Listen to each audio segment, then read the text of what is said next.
You could say that Thomas Kattar had a warrior's genetics. His father, Shaheen Kattar, was a soldier from Lebanon with the Turkish army. After a checkpoint incident where Shaheen killed a man trying to smuggle weapons from Syria into Lebanon, Thomas's grandfather immediately sent Shaheen to the United States to avoid potential retribution. Shaheen, who was married, arrived in Lawrence that year, stayed with relatives, and began working in the mills. His wife would come to Lawrence after 1912, and Thomas was born in 1915. Thomas, who initially spoke only Arabic, attended Lawrence High School, but left after a year or two to help support the family during the Depression. During the 1930s, Thomas would learn to be a barber at his father's insistence, and worked in the Washington mills and then the wood mill. While Kattar's family life was stable, Europe found itself entering another world war. Exactly 1 month after President Franklin D. Roosevelt signed into law a peacetime draft, Kattar signed his draft card on October 16, 1940, for military service during American peacetime. He was one of the first Lawrence boys drafted, and he entered in the Army on March 7, 1941.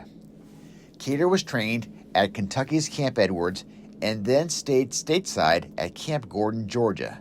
His division, the 120th Infantry Regiment, 30th Division, was sent to England to train for the 1944 D-Day invasion into France.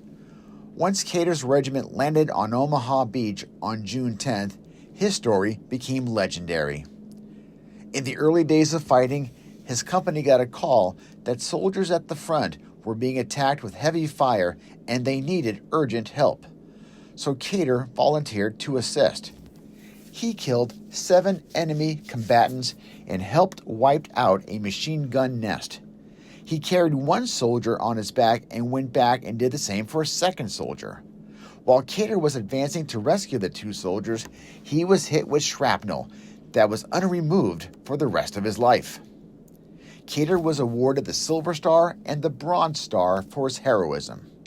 He also fought in other battles in France and Germany.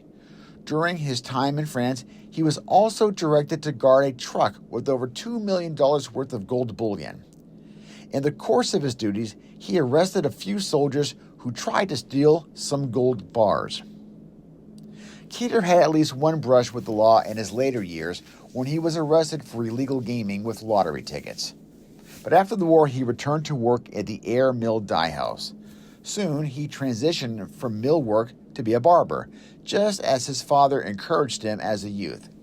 He was a barber for 30 years at the Bessie Burke Hospital in Haverhill and the salad chef at Bishop's Restaurant in Lawrence. He was proud of his service to his country, and when asked about his life, he would reply, "For God and country, that is what I am here for."